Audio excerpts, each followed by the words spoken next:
Today is going to be a little bit controversial because I want to address something that seems to be the mindset, particularly of the betrayed spouse, both male or female. And when I say that, I know some of you go, oh, but we have to talk about it. And it's one of those things that you just have to discuss. And so let's jump right in.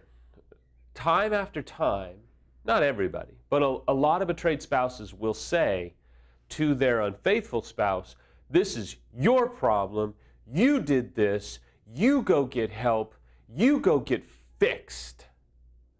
And they say it with some pretty good heat behind it. And I understand it. Samantha early on kind of had the approach that it was like, you're the reason we're in this mess, you did it, now you go get help. And then we got to Rick and understood the faulty reasoning of that mindset.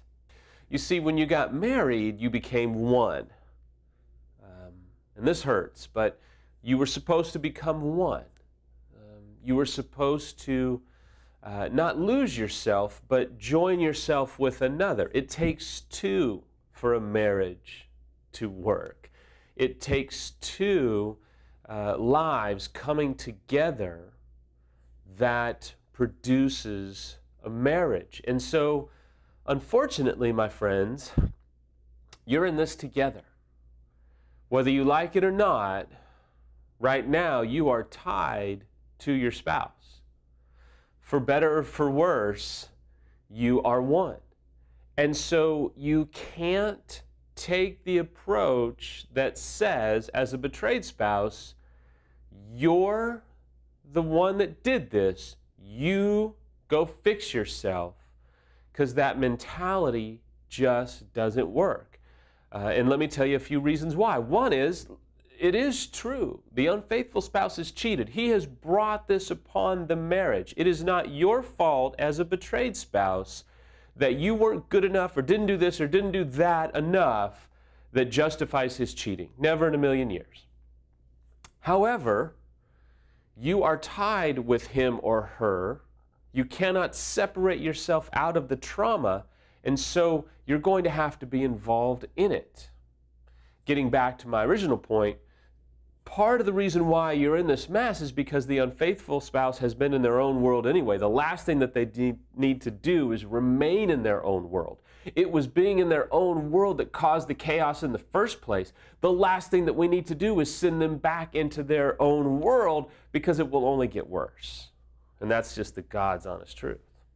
Another reason is because the unfaithful spouse has most likely kind of tried to box you out of a certain part of their life anyway. And so the best thing for it is to be able to have you come into this box, if you will, this double life, this issue. Because as you, the betrayed, are brought into it, it will produce some anger, hurt, and pain, but it's going to reestablish some intimacy and reestablish some connection.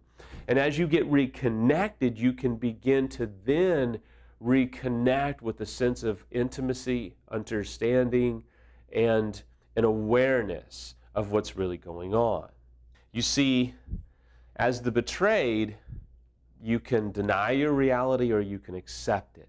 You can live by that initial anger and rage or hostility, or you can begin to let that seep into a sobriety that says, okay, I'm here, and I can't deny my reality. I've got to accept it, and I've got to get involved in this process, because if you, the betrayed, are not involved in the process, I'm sorry to tell you, and this is going to be a little hard, it's not going to work. You just can't send them off into the wilderness to get healed and come back and everything's going to work. It just doesn't work that way. But I understand the mindset. And you as a betrayed probably are so feeling taken advantage of. The last thing that you want to do is be vulnerable again. The last thing that you want to do is get run over by a freight train. The last thing that you want to do is connect yourself with the person that you want to stab for how devastated you are. And I get that. But I'll tell you, there's a way to get involved in the process without being, for the most part, and there's no guarantees, but there is a way to not get run over again. There is a way to not feel like you're getting taken advantage of, because I know that you as the betrayed, the last thing that you want to do is run off to the healing parade and have the crap beat out of you again and be violated again and devastated again.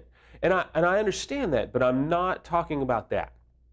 I'm talking more about a safe way to be involved in the process, not divided from the process, but yet still maintain a sense of protection or a sense of security to the best of your ability, because there's just no guarantees.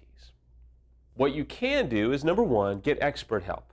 Someone like Rick, who's been doing this for 20 or 30 years.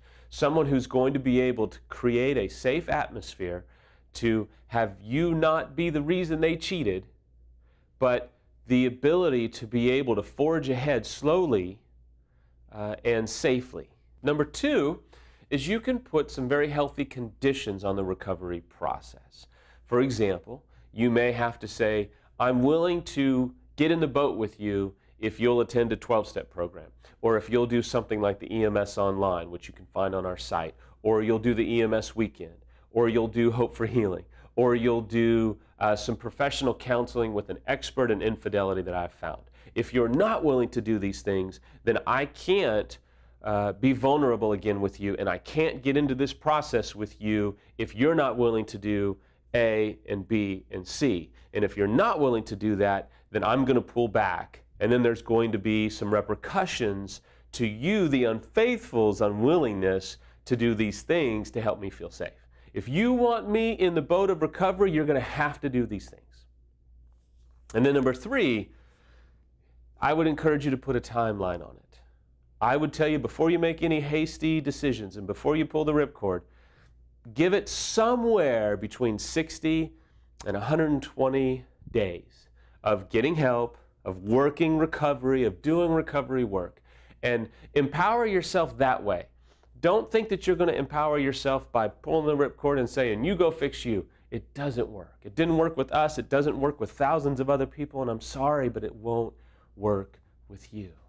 There is a better way to do it, and I think you'll be so much happier with the results if you'll go this way in recovery.